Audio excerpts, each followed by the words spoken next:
Okay, my name is Karl Hansen, and it's a great honor to welcome you today to Students for Tomorrow. Thank you so much for joining us from all around the world. Literally, there are so many countries registered today. I sort of lost count, but that's a good thing. On behalf of the Trust for Sustainable Living, I want to welcome you all to this event. And I just note that yesterday we completed our 14th annual student essay and debate competitions.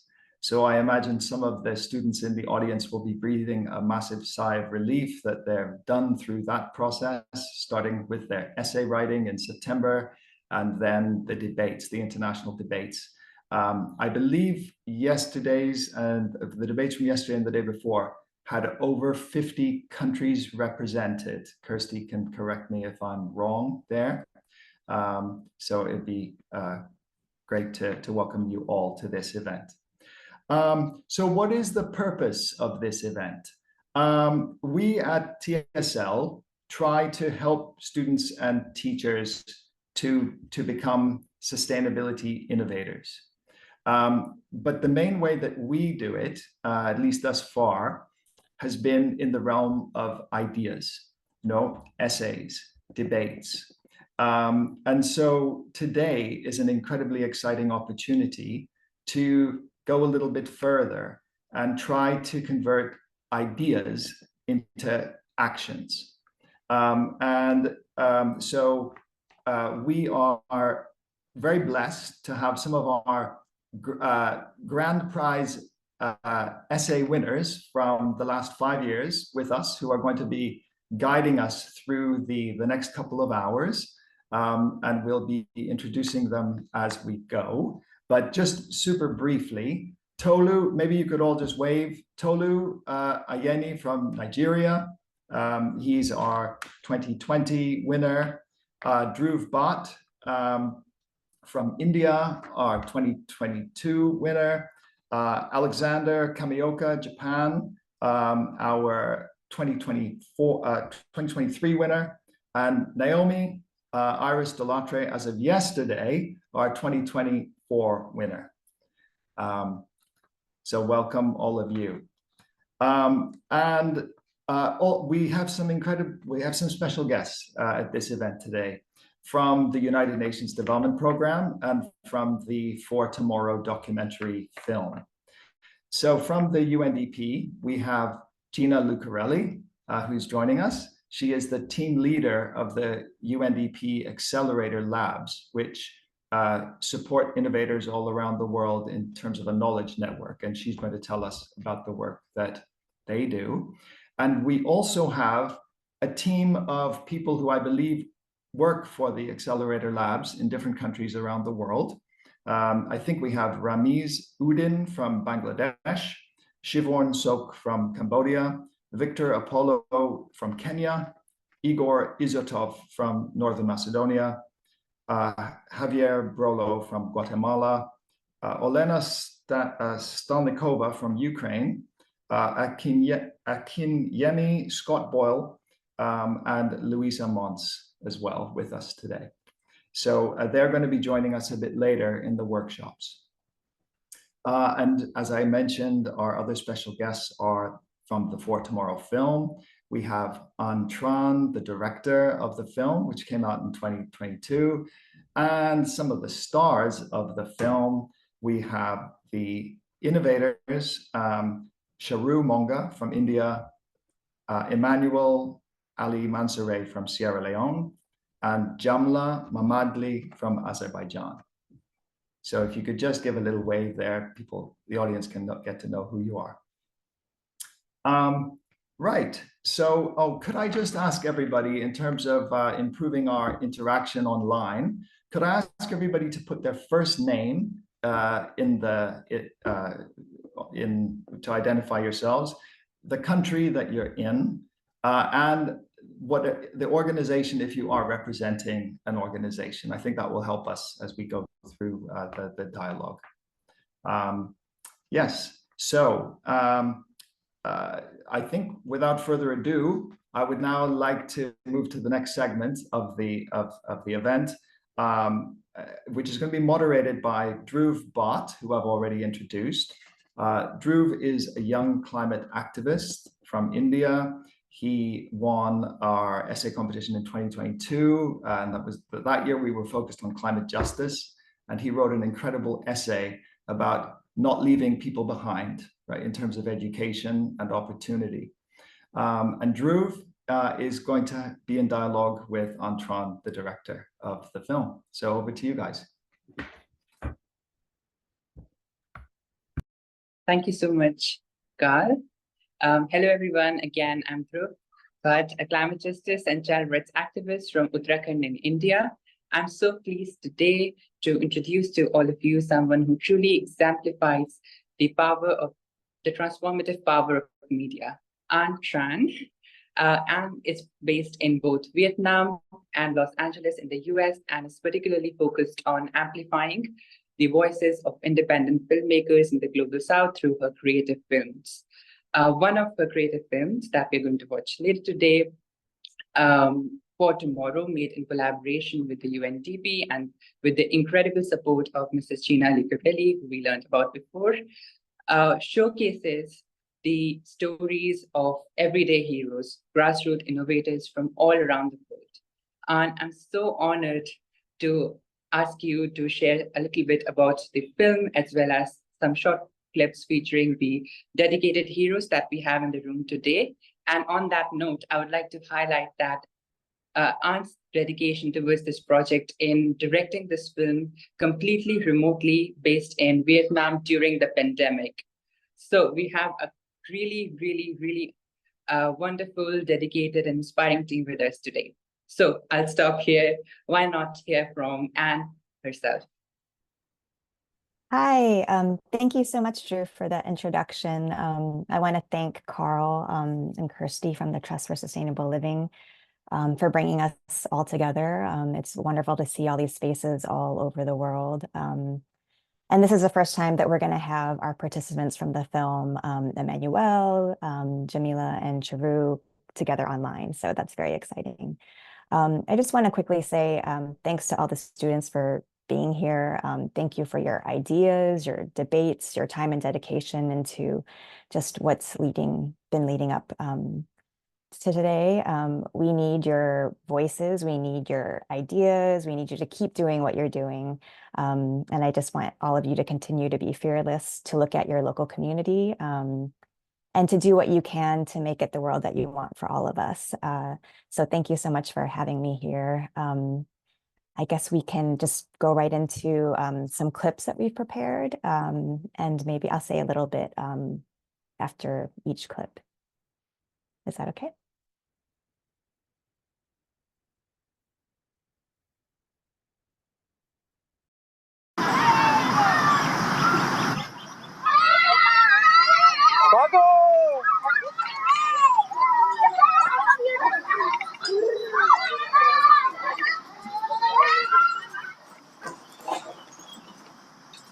I think the first story almost when we have kind of designed the whole bag, and we have incorporated the light in it, which we have made it like a hands-free so that the kids don't have to worry about charging it over the time.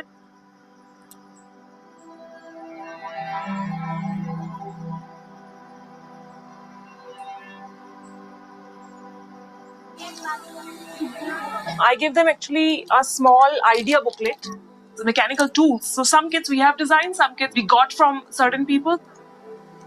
This generation is totally dependent on innovation. My whole motto is to really motivate them and tell them that if any problem comes, you have to find solutions within your surroundings. जुगाड़ कैसे करते हो?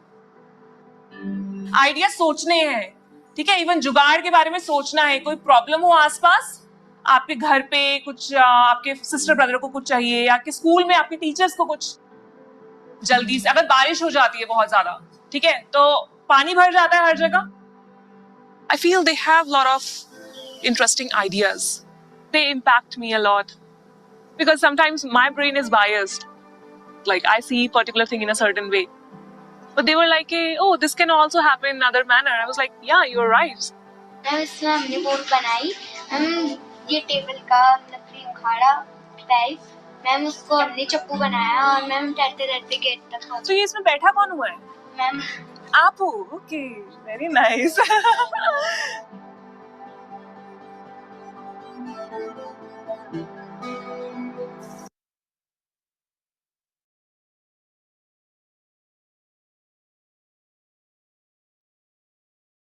Anne, would you like all three of the videos or just the one at a time?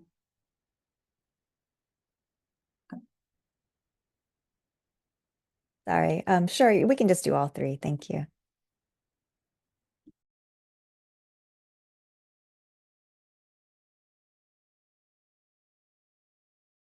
Being marginalized is a very difficult situation. You don't know where your life is going. You see on television, you see on internet, so many people are succeeding, and you don't know the way.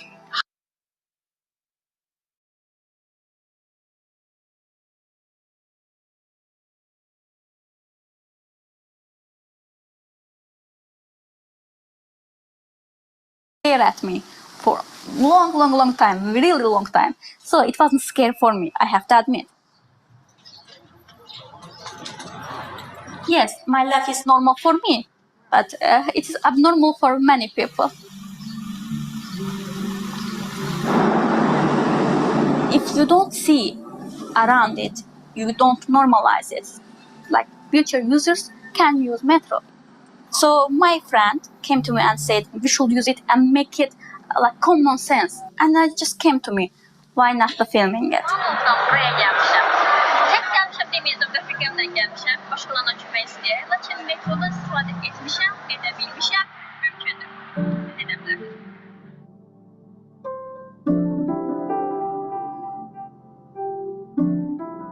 When I grow up, I didn't have representation and I didn't know how to do, what to do. I just had to get it for myself. It was really black space for me. And when I think that there's a young disabled children who don't know what to do with their lives, I really feel sad. It's the only time when I feel sad, I guess. So, as a person who did all the things by herself, I should people listen to me. Because when I talk about it, something, I talk with experience.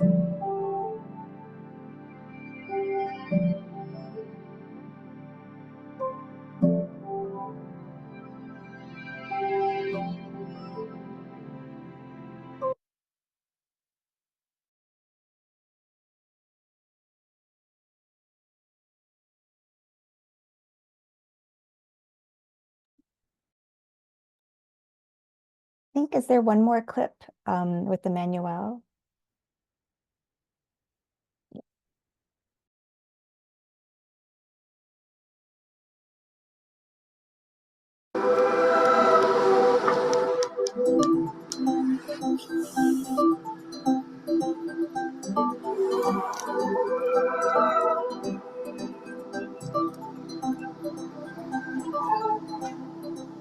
Meet Emmanuel Alie Mansaray, a 24-year-old geology student of Farabi College. Emmanuel has just created Sierra Leone's first locally made solar-powered car that is eco-friendly and does not use or need to use any form of fuel. First of all, my dad was the first person to see this on social media. And then he went to my door and knocked. Emmanuel, wake up. You know, I see this on Facebook. Is you? I said, yes, Dad, it's me. So my dad was so happy and my mom, they were dancing. You know, that day they cook good for me. So I eat a lot, drink a lot. It's all like party at home. So I really feel good. Anytime this car is in the streets, we cause the traffic. It's serious traffic.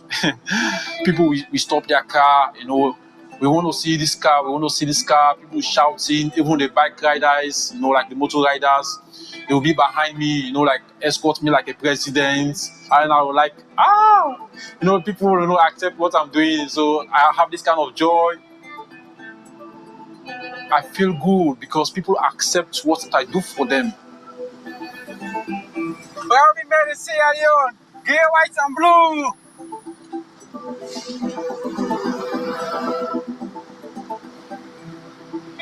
All of my friends, my community people, congratulations, Emmanuel, you have done well. We are proud of you. My dad say, yes, son, this is just a starting. More to come for you. I say, yes, Dad, amen.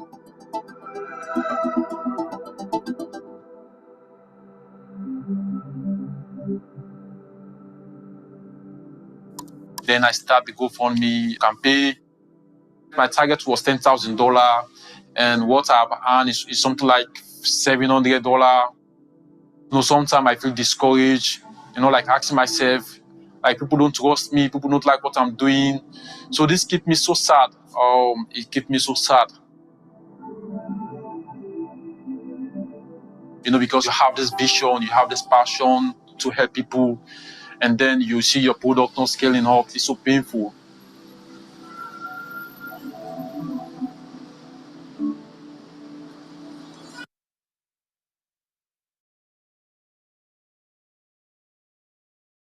Okay, so that was just to give you a little bit of taste of with these clips of the film. So you have to check out the whole film to see how everything pans out with our characters. But and yeah, you'll be able to, I guess, talk to Charu, Emmanuel, and Jamila, who will be joining us. So yeah, that's what I got for you right now.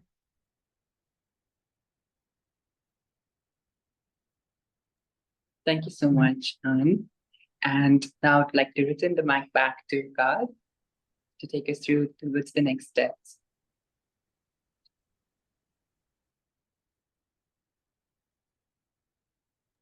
Karl, you're muted.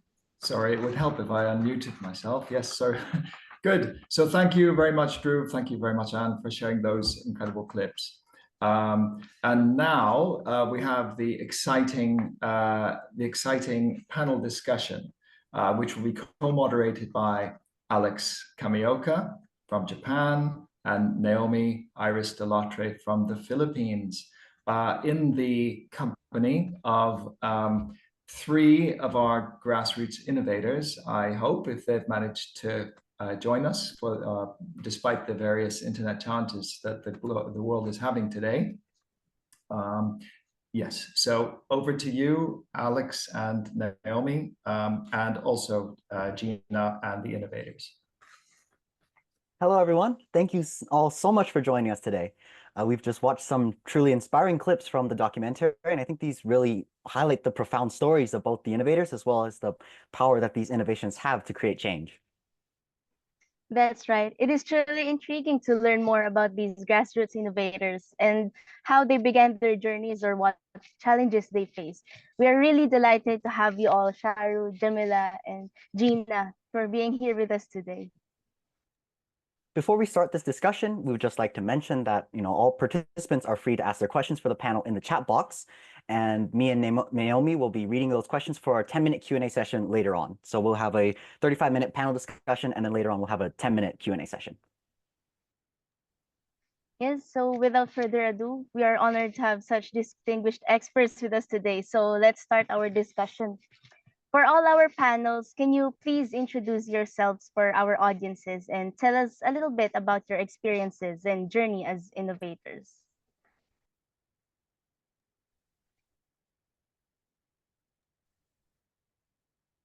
Shall I start? Okay.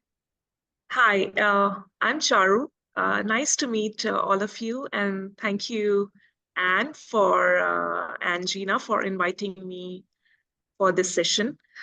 So I work with a group of children in different parts of India, specifically in the hilly mountain regions.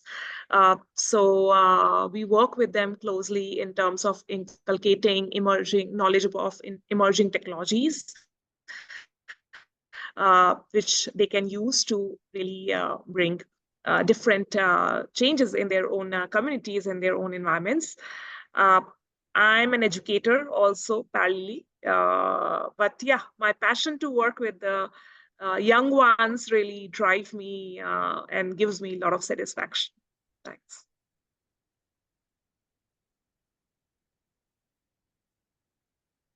Hi everyone.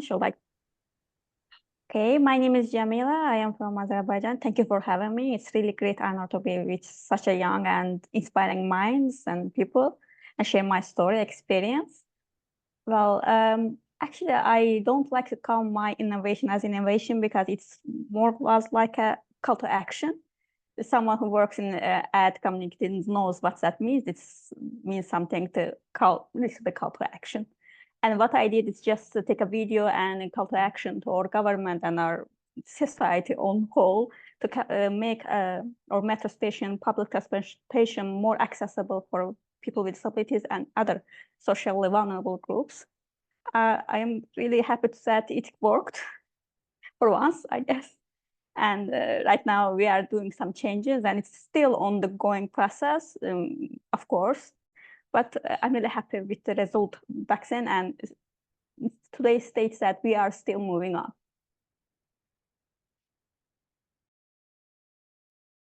Hi everyone, my name is Gina Lucarelli. I am the team leader of the United Nations Development Program Accelerator Lab Network, which is a network of 90 social innovation teams around the world, reaching 114 countries. And basically our role is to learn from innovators like Charu, like Jamila, and like the others featured in this film, learn to see their work as innovation and see how we as a global development organization can learn from them. It's really inspiring to have you all here today. I wanted to ask this question kind of to the floor so anyone can answer, but I think for a lot of people, we see like, a lot of problems surrounding us and, a lot of us have ideas and want to help, but it's really difficult for us to take that first step towards, action. So as people who have, taken that first step, I'm curious to know, what was your moment that, pushed you to take that first step? What was the moment that kind of drove you over that, I guess, edge?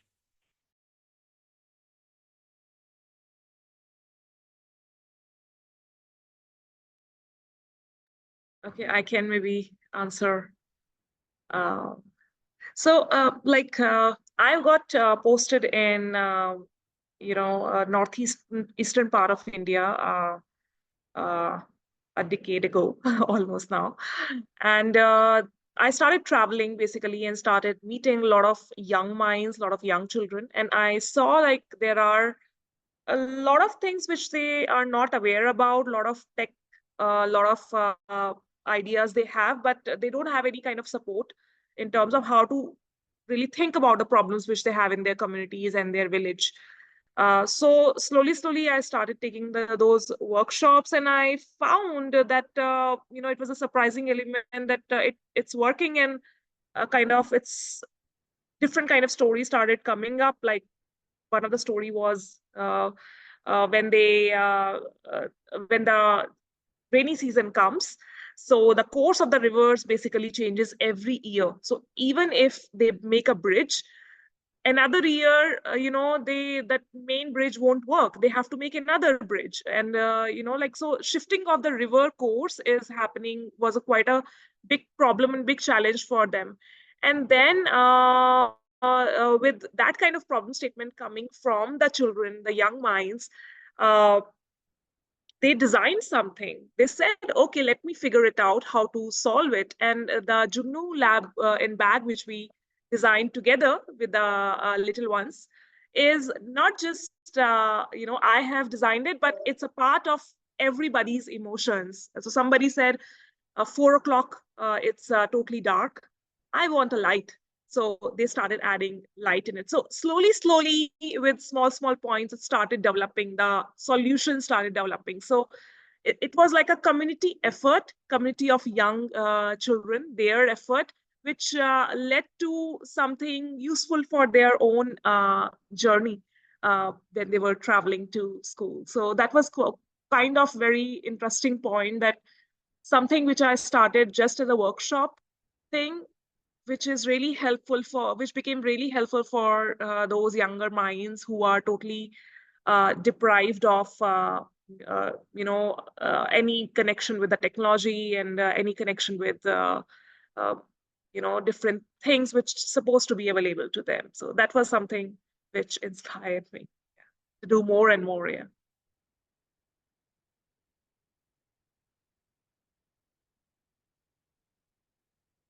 And then I met Jamila, and I saw her work, and I was like, oh, that's something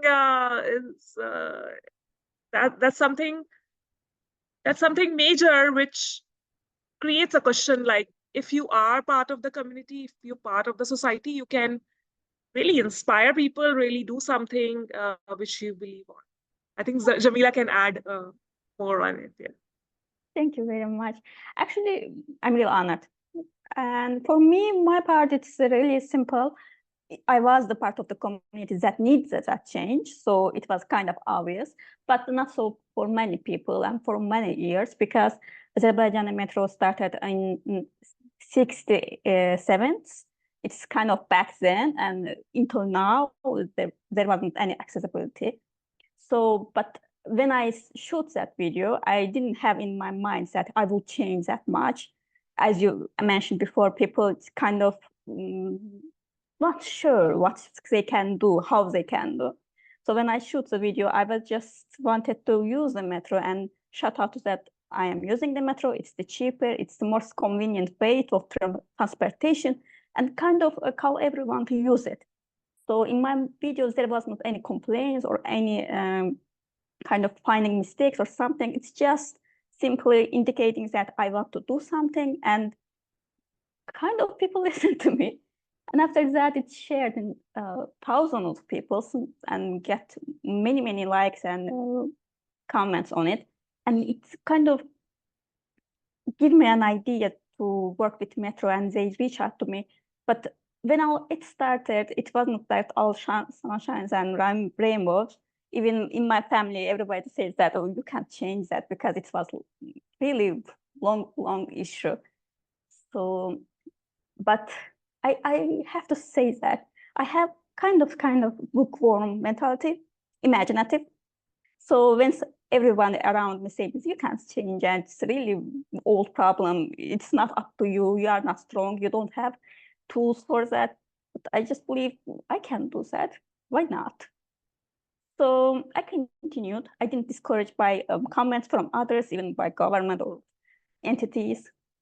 So it's kind of, I am, as Charu mentioned, I just grateful for all the other people who just inspired me. Like I said, what they do in the books, on the television, on the media.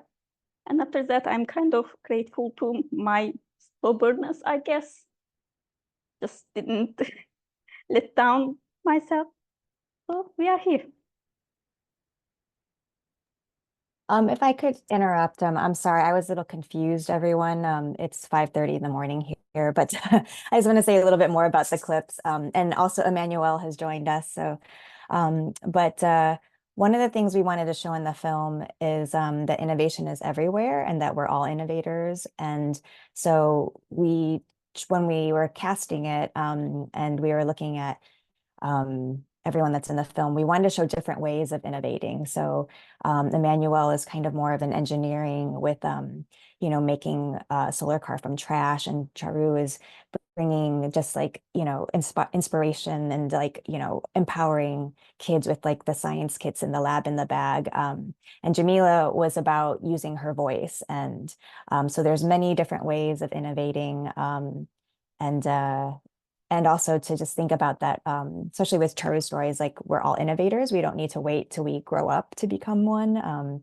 But even as young children, all of you guys have ideas and voices and that need to be put to use because we need you.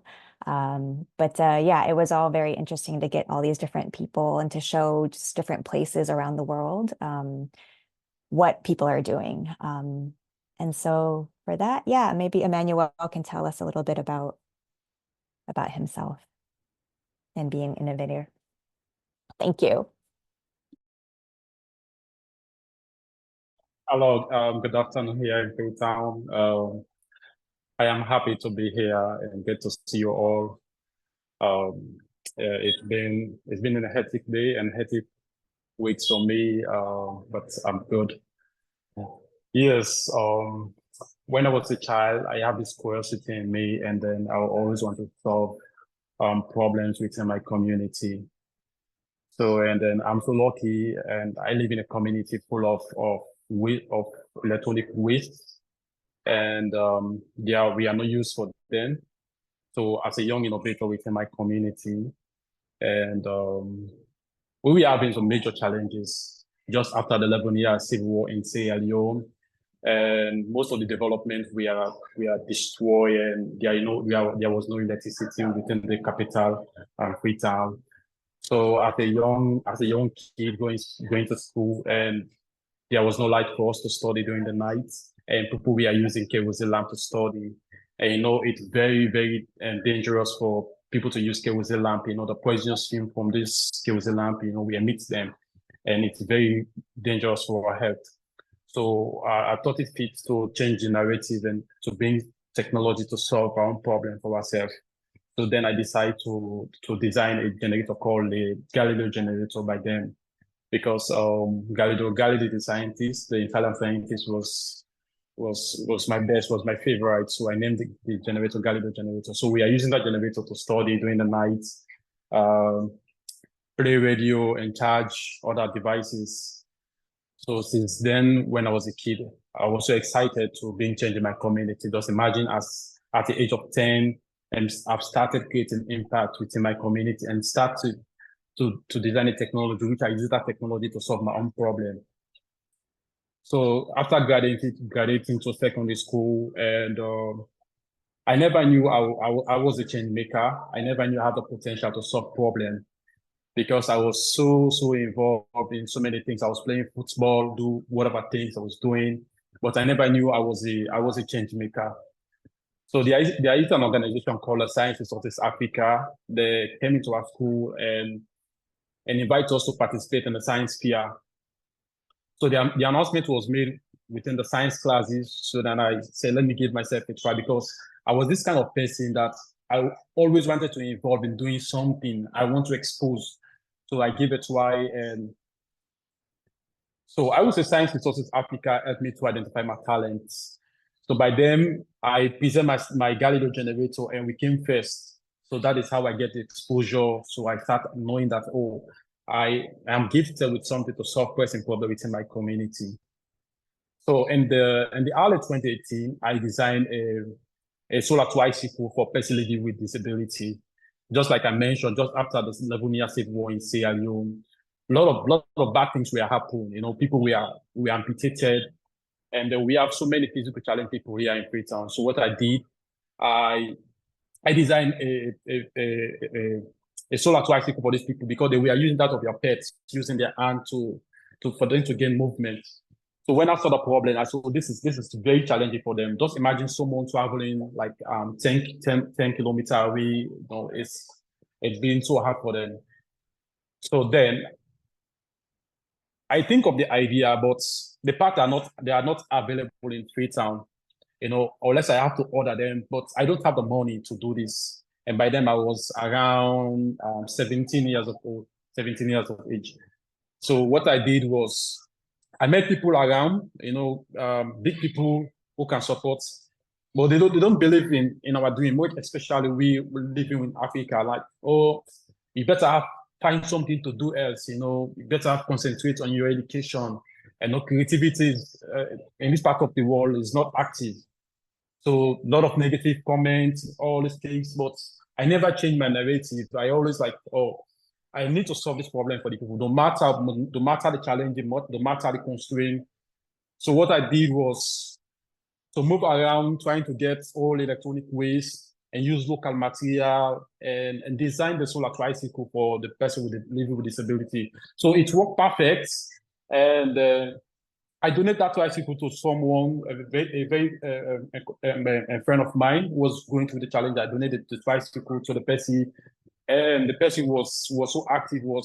By then, the individual was dependent on someone, for for him to move around. But soon as I donated the tricycle, he was independent now. He was moving on his own, and I was so happy that I created impact. I solved a problem for someone. So the idea of the imagination car came when I entered university to pursue my undergraduate. You know, I said it's been a while since I created the solar tricycle, and most of these fossil fuel vehicles we are using emit carbon monoxide into the environment, and we have an issue of global warming, climate change here in Sierra Leone. You know, and there have been some change in the seasons. You know, the wet season and the dry season, there have been some change. And we have enough sun and all this stuff, and people are not doing anything. You know, we have engineers here, but they are not doing anything to contribute to change into the community. And the United Nations, they are trying to achieve 17 Sustainable Development Goals, and Sierra Leone is not, you know, participating to achieve these goals. So I thought that, you know, I need to step in. I need to represent my country. So I have all this idea to make a solar tricycle, but there was no money for me because I was a student by then. I was not working. Just imagine to buy a solar panel costs you like $50 for you to get a battery. It costs you like $70, and all this thing. Where can I get this money? But I think that I have an idea. I have imagination. So I think outside the box to do something crazy, because I don't have the money to buy the motor in India or China. I don't have the money to buy the controller in India or China. There wasn't money. So I used my imagination to design my own engine for myself. You know, I designed my gear. The car was having a back and a front gear, and I designed something crazy. So I never knew this idea we gone global, because I was just doing the stuff, you know, like for me to please myself, for me to do something. I never knew this would become something big. So I did that, and it was all over Freetown, all over Sierra Leone. So then it went global. So you said the joining, it was never smooth for me. It's all from when I started, there was challenge. But I never give up, you know, I never give up, because I want to contribute to change. I want to help the United Nations to achieve the 17 Sustainable Development Goals, most especially Goal 7. We talk about affordable and clean energy. So I did the car and it worked perfect. It's economic, it's eco-friendly. It doesn't pollute the environment. It's free from noise. So I was so excited by them. I was so excited. And I also thank the United Nations Development Program to come into my head, because the United Nations Development Program is the only organization here in Sierra Leone that always supports young people. Because if not for the UNDP, I would not be able to achieve all these goals. You know, they have been there to support us, and I was so excited, and I'm happy to do more, and also be grateful to contribute to change, and also inspire everybody. And I was so excited that my video was used within the University of Sierra Leone and in different schools. You know, my video teach a lot of people that you should never give up on your dream. You know, no matter the challenge, no matter the struggle, you know, there is always hope. And we are the young generation, so we are the leaders of today. And I'm so excited to contribute change to the environment, and also help the United Nations to achieve some of these SDGs. So thank you. Yeah, I agree. The UNDP has been really just influential in creating and helping with innovation. And that's something I actually wanted to ask Ms. Lucarelli. The documentary focused a lot on the innovative power of people in primarily developing countries, right? But what do you think people in more developed countries can learn from this innovative power? Well, I think what you see here when you watch the film are problem solvers, right? So we all know the world is full of problems, right? And certainly needs more problem solvers. You know, part of the way we think about development is no longer about developed countries and underdeveloped countries. That doesn't exist, right? With sustainable development, we have a universal agenda. At this point in time, there's not one country in the world that is going to achieve the Sustainable Development Goals, in 5.5 years, right? So we are all developing, we are all learning, right? But what I would say is that, what we've noticed, we've set up this global network of teams to really learn from people closest to the problem, assuming that they're closest to the solution, in a way that they design things that are more likely to scale and solve big problems, even though what they do might be in their own communities. And what you can see happening is, in the film, for example, I don't want to ruin it for those who haven't seen it, but there are, one of the groups of people featured in the film are kind of indigenous knowledge farmers in Peru, right? You see them working this incredibly dry land, right? And terracing it so that they can actually farm this dry land. And I think that's a signal to us in, high income, let's say, countries, of what the future might look like, right? And how you actually need to problem solve. With the climate crisis progressing as it is, we merit very well in parts of the United States or parts of the UK, or let's hope it's not Oxford, but elsewhere, maybe dealing with severely dry areas where it's hard to grow food. We might also look to people in Bangladesh who, the flooding is so recurrent in Bangladesh that they've learned to create these floating farms, right? Farms that actually move even when year after year they get flooded, right? So they thatch together different plant materials, and the farms themselves are mobile, so they can actually react to the reality of the climate crisis, right? So we look at, I myself am a New Yorker, so we may very well someday in New York be dealing with the floating city of New York. We could probably learn a lot from the innovators in Bangladesh who are already, they are signals of the future, if you will, solving problems that are created, that are felt sooner where they are. The effects of climate change are felt sooner where they are, and they're already innovating and solving problems around it. Thank you so much for that. Truly that we are on the verge of a new technological era, and it is our role to interconnect it with how our social is changing nowadays.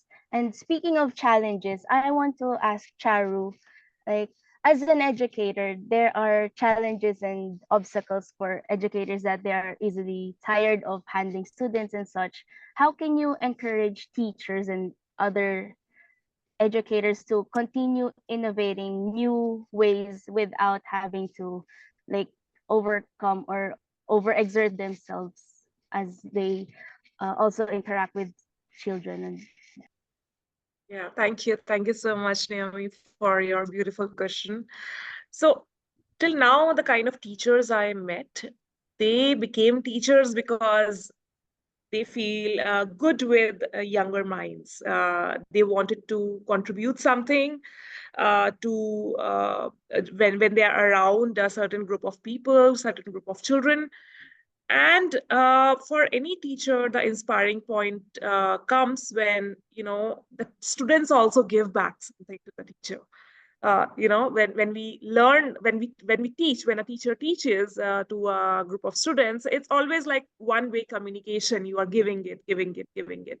But when some ideas come from students, that day is a day when the teacher is like, oh my God, my student has done this. Like whole week, the teacher really tells the stories to their friends, family members, to other students, to the principal.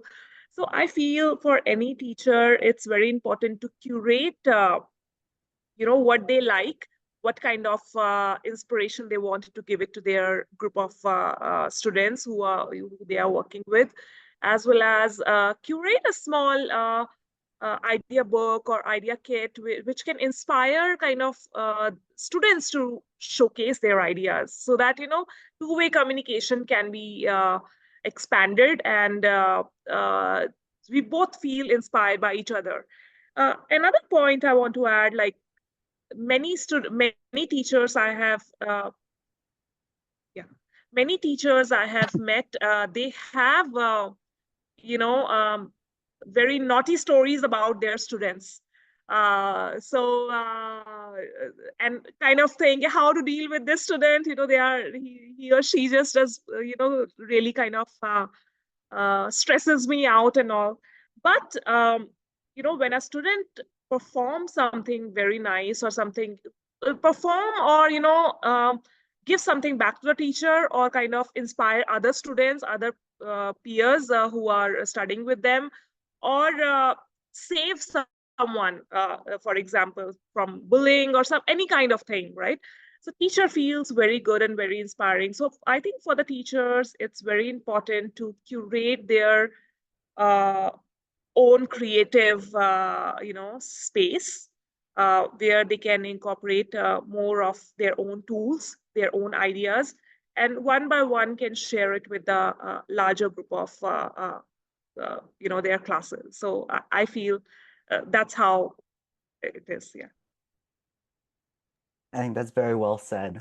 Speaking of sharing, Miss Jamila, you use social media to a great extent to inspire change, but recently, so I wanted to ask, so what do you think the future trends one more time.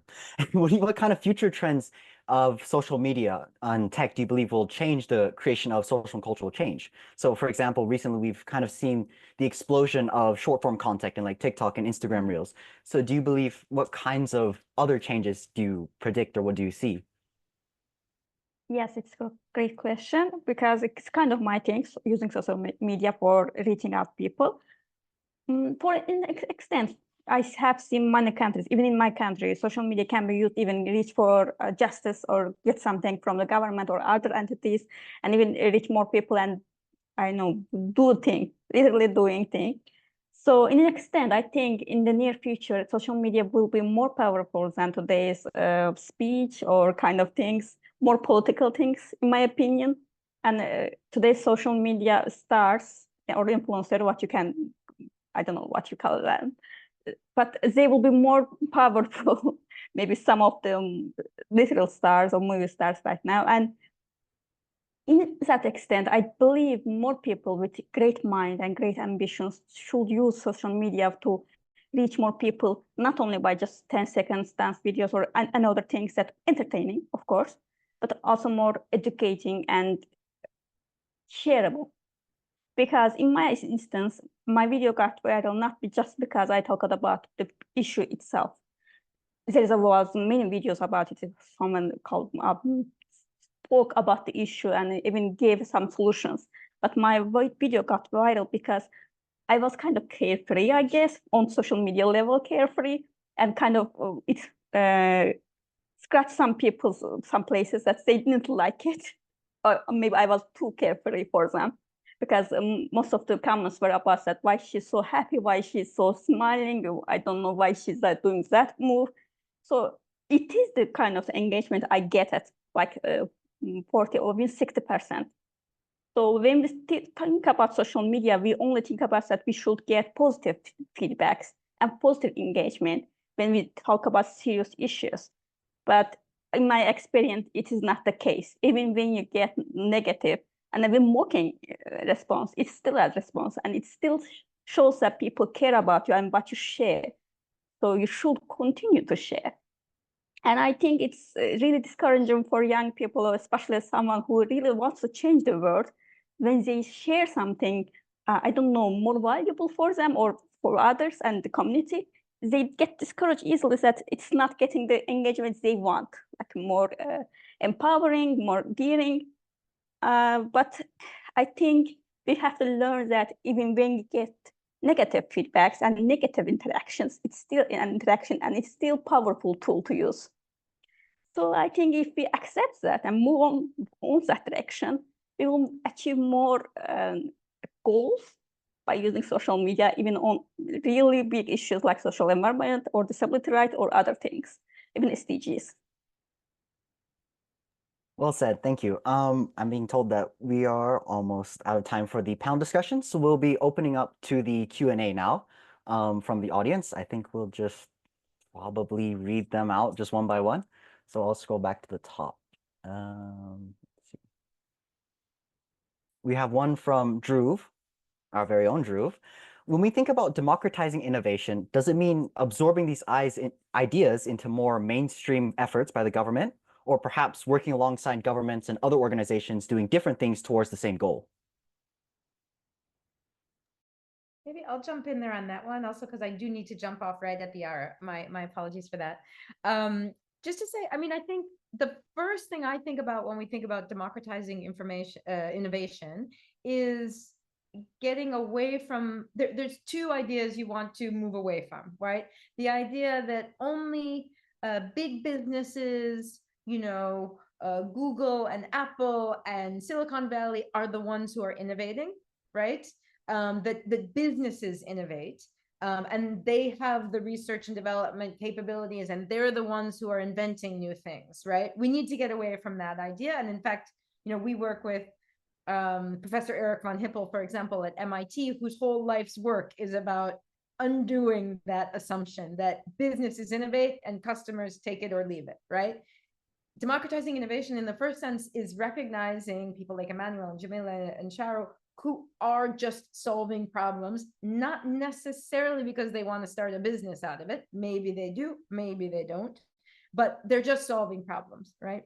When it comes to government, there is a role, I think, for government to recognize people's efforts as problem solvers, right? So what we have seen, I know Javier Brodo, our head of experimentation, is here on the call in Guatemala. And I know that Guatemala, Javier, you can correct me if I'm wrong, but I think Guatemala was one of the places where we started to see innovation, like Emmanuel, people who were creating value from waste, right?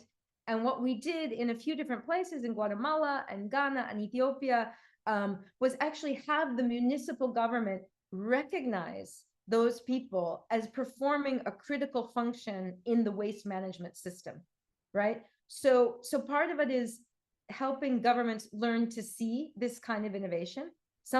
All of us to learn to see this kind of innovation. We can walk by it every day, people solving problems, hacking things together with frugal materials and think, oh, well, it's nothing, let me get on my way. Or once you learn to see it, you can't unsee it. So what we've been doing at the UNDP Accelerator Lab is basically first learn to see this globally. We've at this point mapped 6,000 grassroots innovations across the world. Learning to see it is the first thing. Figuring out what you can learn from it is the second thing. How can you design, not only government programs, but any programs to enable this kind of problem solving? And then thirdly, to amplify it. And this film does such a good job of teaching us all to see in a different way and amplifying this kind of work and kind of empowering us all to think that we can do this.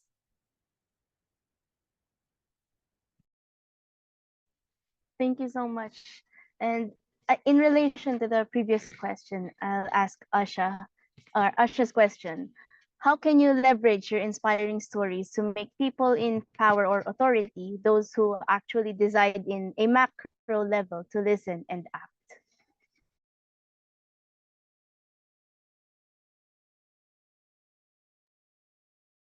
Can I answer it? Because it's what I did kind of. I just get the attention of the Baku metro station and even the UNDP, and we work together on the issue. In my case, it was, I gave the solution not directly because I didn't have the solution. I just have the knowledge about it because I was a person with disabilities for many years and kind of had knowledge about what works and how it works. And when I shared the video and it got even to the metro stations, they reach out to me. But beforehand, I reach out to them first. I ask them, I want to do, how do you want to do metro station more accessible? So I think it's a kind of thing I give and take. So sometimes we just waiting to hear, so someone to see us, as Gina mentioned before, that they don't see us, they just pass by and say, when even we are doing the great things. And sometimes we have to reach out ourselves and give the solution that it is the problem. I have kind of solution, even if it's not perfect. I am willing to work on it, maybe even free, in my case at least. And I don't want anything in return. I just want to do something in community.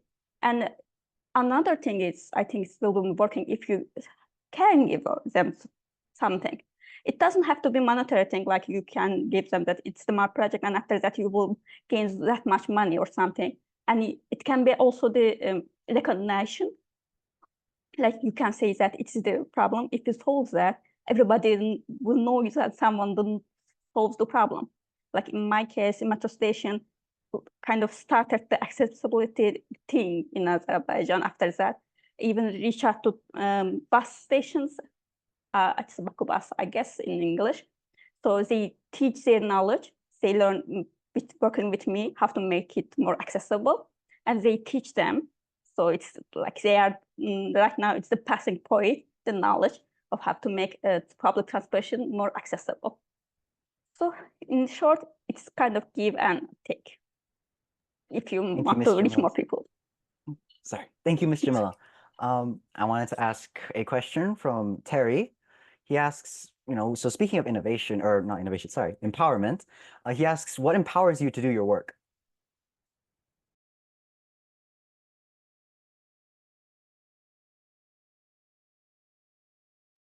I think you kind of lagged a bit there, Alexander.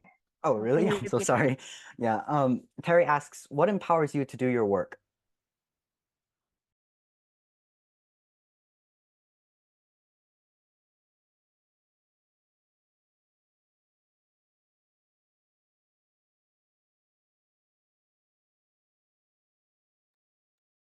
I think, I mean, if I'll talk in my situation, I feel,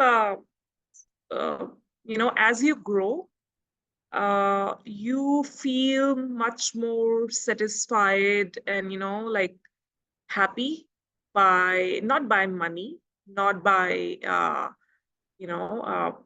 materialistic things, but more by seeing that spark in people's eyes that you have helped them and you have made a difference and inspired someone.